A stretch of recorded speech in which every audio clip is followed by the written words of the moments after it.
चीन को कूटनीतिक स्तर पर गिराने की तैयारी में भारत। चीन की रग रग से वाकिफ अधिकारी करेंगे ड्रैगन को परास्त। पीएम मोदी के खतरनाक प्लान से चीन होगा बर्बाद। दोस्तों, भारत और चीन के बीच पिछले 20 महीनों से तनाव चल रहा है। आलम यह है कि दोनों देशों की सेनाएं एलएसी पर डटी हुई हैं। इसके साथ ही दोनों तरफ से एलएसी पर घातक हथियारों को तैनात किया हुआ है। अभी कुछ दिन पहले ही रूसी राष्ट्रपति पुतिन भारत दौरे पर आए थे। माना जा रहा था कि पुतिन का यह दौरा भारत और चीन के बीच बढ़ते तनाव को कम करने की कोशिश थी। दरअसल इस बात का खुलासा रूसी राष्ट्रपति के सहायक यूरी उशाकोव ने किया था। यूरी की माने तो रूस, चीन और भारत के बीच शिखर बैठक निकट भविष्य में हो सकती है। इसके अलावा पुतिन ने भारत दौरे के कुछ समय बाद जिनपिंग के साथ एक वर्चुअली बैठक भी की थी। इस बैठक में शी जिनपिंग और पुतिन के बीच 1 घंटे से ज्यादा समय तक बातचीत हुई थी। पुतिन और शी दोनों ही इस संबंध में विचारों के आदान प्रदान को आगे भी जारी रखने पर सहमत हुए हैं और निकट भविष्य में RIC फॉर्मेट में शिखर बैठक के लिए प्रयास हो सकते हैं। इस बैठक में पुतिन ने जिनपिंग के साथ बातचीत के दौरान अपने भारत दौरे को लेकर भी चर्चा की थी। कुछ दिन पहले ही चीन के विदेश मंत्री वांग यी ने भारत और चीन के बीच चल रहे सीमा विवाद को लेकर कहा था कि भारत और चीन ने पूर्वी लद्दाख में सीमा पर गतिरोध का प्रभावी तरीके से प्रबंधन और इसे नियंत्रित किया है। दरअसल वांग ली अपने मंत्रालय के इस साल के प्रदर्शन का जिक्र करते हुए ये बात कही थी। पूर्वी लद्दाख में लंबे समय से चल रहे सीमा विवाद के बीच उनकी ये टिप्पणी काफी मायने रखती है। वांग ली की माने तो भारत और चीन ने कूटनीतिक और सैन्य माध्यमों से बातचीत जारी रखी है और दोनों देशों ने सीमावर्ती इलाकों में तनाव का प्रभावी तरीके से प्रबंधन और इसे नियंत्रित किया है।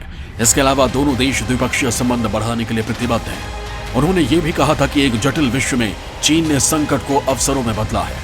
दरअसल भारत और चीन के बीच जब से विवाद शुरू हुआ है तब से चीन की तरफ से जो बयान आ रहे थे उसमें केवल भारत के लिए चेतावनी होती थी, लेकिन अब इस विवाद को लेकर चीन के विदेश मंत्री का जो बयान आया है वो काफी चौंकाने वाला था। इस बयान को सुनकर ऐसा लगता है कि जैसे चीन इस विवाद को जल्द से जल्द हल कर लेना चाहता हो। दरअसल पिछले साल पैंगोंग झील इलाके में हिंसक झड़प के बाद पिछले साल 5 मई को भारत और चीन की सेनाओं के बीच सीमा गतिरोध शुरू हो गया था और दोनों पक्षों ने धीरे धीरे हजारों सैनिकों और भारी हथियारों के साथ अपनी तैनाती बढ़ा दी थी। सैन्य और कूटनीतिक बातचीत के बाद दोनों देशों ने अगस्त में गोगरा क्षेत्र में और फरवरी में पैंगोंग झील के उत्तर और दक्षिण तट पर सैनिकों के पीछे हटने की प्रक्रिया को पूरा किया था। लेकिन इसके बाद भी तनाव जारी है क्योंकि पूर्वी लद्दाख के बाद चीन ने अरुणाचल में अपनी तैनाती बढ़ा दी थी। हालांकि अब चीन बातचीत का पक्षधर दिख रहा है। भारत ने भी हमेशा चीन के साथ बेहतर संबंध बनाने की कोशिश की है, लेकिन चीन की चालाकियों की वजह से ऐसा हो नहीं पाया है। भारत ने चीन के साथ संबंधों को बेहतर करने के लिए प्रदीप कुमार रावत जैसे अधिकारी को चीन में भारत का राजदूत भी नियुक्त किया है, जिनका चीन के साथ काम करने का लंबा अनुभव रहा है। माना जा रहा है कि भारत और चीन के बीच बढ़ी खटास को कम करने की कोशिश प्रदीप कुमार रावत करेंगे। इसके अलावा भारत ने एक और ऐसे अधिकारी के हाथ में कमान सौंप दी जिनका भी चीन के साथ काम करने का लंबा अनुभव है। माना जा रहा है कि दोनों ही अधिकारी चीन के साथ जारी तनाव को कम करने की कोशिश करेंगे। इसके साथ ही अगर चीन भारत के खिलाफ कोई बड़ी साजिश भी रचने की तैयारी कर रहा है तो ये 2 अधिकारी उसको भी नाकाम करने की तैयारी करेंगे। दोस्तों, आज के इस वीडियो में मैं आप लोगों को भारत के नए डिप्टी LSA के बारे में बताने वाला हूँ। दोस्तों, वीडियो को बिना स्किप किए पूरा देखिएगा। विक्रम मिस्री को बनाया गया देश का नया डिप्टी LSA। मिस्री के पास चीन में काम करने का लंबा अनुभव। भारत को चीन की चालाकियां समझने में मिलेगी मदद।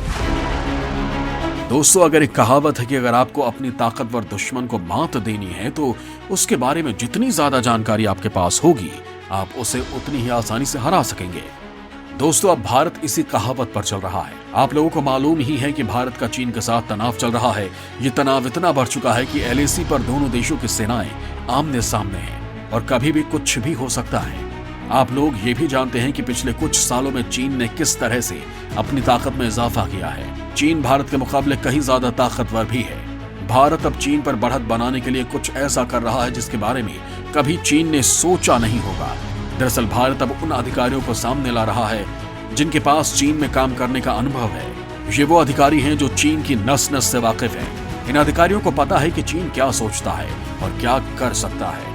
अभी हाल ही में भारत ने नए डिप्टी NSA का चयन किया है। विक्रम मिस्री के रूप में भारत को नया डिप्टी NSA मिला है। 1989 बैच के भारतीय विदेश सेवा के अधिकारी रहे मिस्री पंकज शरण की जगह लेंगे, जिनका कार्यकाल 31 दिसंबर को खत्म हो रहा है। चीन में भारतीय राजदूत के रूप में मिस्री के 3 साल का कार्यकाल इसी महीने खत्म हुआ था। दरअसल मिस्री की तैनाती के पीछे एक वजह है और वो है उनका चीन की रग रग से वाकिफ होना। देश में चीन के मामलों की गहरी समझ रखने वाले कुछ गिने चुने लोगों में वो शुमार है। अब तक वो चीन में भारतीय राजदूत के तौर पर सेवाएं दे रहे थे। श्रीनगर में जन्म होने के कारण वो कश्मीर के मुद्दों और उनकी बारीकियों को भी काफी अच्छे से समझते हैं। और इस वक्त भारत का चीन और पाकिस्तान दोनों के साथ तनाव चल रहा है। ऐसे वक्त में मिस्री को डिप्टी एनएसए बनाया जाना काफी अहम माना जा रहा है। चीन में भारतीय राजदूत के रूप में अपना कार्यकाल खत्म होने पर मिस्री ने कहा था कि दोनों देश मौजूदा समस्याओं को हल करने और आपसी संबंधों को सकारात्मक दिशा में आगे ले जाने में सक्षम होंगे। भारतीय दूतावास ने एक प्रेस रिलीज जारी कर कहा था कि राजदूत ने उम्मीद जताई कि सभी स्तरों पर राजनीतिक, राजनयिक और सैन्य लगातार संवाद के जरिए दोनों पक्ष मौजूदा कठिनाइयों को हल करने और संबंधों को सकारात्मक दिशा में आगे ले जाने में सक्षम होंगे। डिप्टी एनएसए बनने के बाद अब विक्रम मिस्री राष्ट्रीय सुरक्षा सलाहकार अजीत डोभाल को रिपोर्ट करेंगे। दरअसल विक्रम मिस्री की डिप्टी एनएसए के तौर पर नियुक्ति होना काफी अहम माना जा रहा है, क्योंकि इस वक्त चीन से भारत के रिश्ते पटरी से उतरे हुए हैं और पाकिस्तान तो भारत पर वैसे भी घात लगाए बैठा रहता है। और इन दोनों से निपटने के लिए भारत को किसी ऐसे शख्स की तलाश थी जो दोनों की रग रग से वाकिफ हो, और भारत की तलाश विक्रम मिस्री पर आकर खत्म हो गई। मिस्री साल 1989 बैच के IFS अधिकारी हैं। उन्हें चीन के मामलों का एक्सपर्ट माना जाता है। इसके अलावा वो 3 प्रधानमंत्रियों के साथ काम भी कर चुके हैं। मिस्री पूर्व PM इंद्र कुमार गुजराल, मनमोहन सिंह और नरेंद्र मोदी के निजी सचिव के तौर पर काम कर चुके हैं। इसके अलावा वो स्पेन और म्यांमार में भारत के राजदूत भी रहे हैं। मिस्री की इस पद पर नियुक्ति चीन के साथ भारत के मौजूदा तनावपूर्ण रिश्तों को देखते हुए महत्वपूर्ण मानी जा रही है। पिछले साल मई में चीन के सैनिकों के भारत के पूर्वी लद्दाख में LAC में अवैध तरीके से घुस आने के बाद दोनों देशों के बीच रिश्ते काफी बिगड़ चुके हैं। इस तनाव भरे माहौल में भारत और चीन के बीच बातचीत को जारी रखने में मिस्री ने बेहद अहम भूमिका निभाई थी। बीजिंग में चीन के विदेश मंत्रालय के साथ उन्होंने लगातार संपर्क कायम रखा था। इसकी वजह से ही बेहद खराब हालात के बावजूद भारत और चीन के बीच सैन्य कमांडर स्तर और कूटनीतिक स्तर पर वार्ता का दौर जारी हुआ था। इस बातचीत की वजह से कुछ इलाकों से चीन ने अपने सैनिकों को वापस बुलाया था। हालांकि बातचीत का दौर अभी भी जारी है। पिछले साल जब गलवान घाटी में भारत और चीन के सैनिकों के बीच हिंसक झड़प हुई थी, तब विक्रम मिस्री ने चीन को 2 टूक जवाब दिया था, जिसकी खूब चर्चा हुई थी। तब उन्होंने कहा था कि ये पूरी तरह से चीन पर निर्भर है कि वो द्विपक्षीय संबंधों को किस दिशा में ले जाना चाहते हैं। चीन को इस पर सावधानी से विचार करना चाहिए। दोनों देशों के बीच सैन्य टकराव ना हो, इसका एकमात्र उपाय यह है कि चीन LAC पर नए निर्माण करना तुरंत बंद करे। तब मिस्री चीन में ही भारत के राजदूत थे। मिस्री को चीन के अलावा पाकिस्तान की भी हर चाल का बारीकी से पता है, क्योंकि वो इस्लामाबाद में भारतीय उच्चायोग में प्रथम सचिव भी रह चुके हैं। इसके अलावा वो खुद कश्मीर से ताल्लुक रखते हैं। मिस्री अब डिप्टी NSA के तौर पर NSA अजीत डोभाल के साथ काम करें, जिन्हें पहले से ही जासूसी की दुनिया का जेम्स बॉन्ड कहा जाता है। अब इन दोनों की जोड़ी चीन और पाकिस्तान के हर मंसूबे पर लगाम कसने की कोशिश करेगी। दरअसल जब से भारत का चीन के साथ विवाद शुरू हुआ है, तब से भारत LAC पर तो मजबूती से खड़ा ही है, साथ ही वो कूटनीतिक स्तर पर अपना काम कर रहा है। मिस्री के डिप्टी NSA बनने के बाद भारत ने जिसे चीन का राजदूत नियुक्त किया है, उन्हें भी काफी महारत हासिल है। दोस्तों, वीडियो में आगे मैं आप लोगों को चीन में नियुक्त भारत के नए राजदूत के बारे में बताने वाला हूँ। दोस्तों, चीन के साथ सीमा विवाद को हल करने के लिए PM मोदी ने अपने एक दूत को चीन भेजा है। मोदी का ये दूत चीन के साथ भारत के संबंधों को बेहतर करने का काम करेगा। दरअसल दोस्तों, भारत ने प्रदीप कुमार रावत को चीन का अगला राजदूत नियुक्त किया है।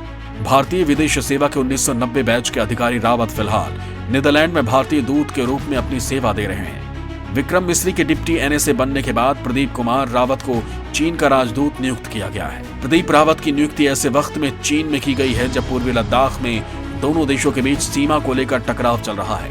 प्रदीप रावत इससे पहले 1992 से लेकर 1997 तक हांगकांग और बीजिंग में काम कर चुके हैं। अब प्रदीप रावत का चीन में काम करने का लंबा अनुभव है।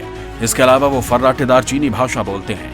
इसके अलावा उन्हें चीन भेजने के पीछे की बड़ी वजह यह है कि प्रदीप रावत उस टीम के हिस्सा रह चुके हैं जिसने डोकलाम विवाद के दौरान चीन को झुकाने में अहम जिम्मेदारी निभाई थी। फिलहाल अब प्रदीप रावत के जिम्मे ही भारत और चीन के बीच बिगड़ते रिश्तों को संभालने की जिम्मेदारी होगी। चीन के बदलते सुर बता रहे हैं कि वो भारत के साथ अपने संबंध सुधारना चाहता है।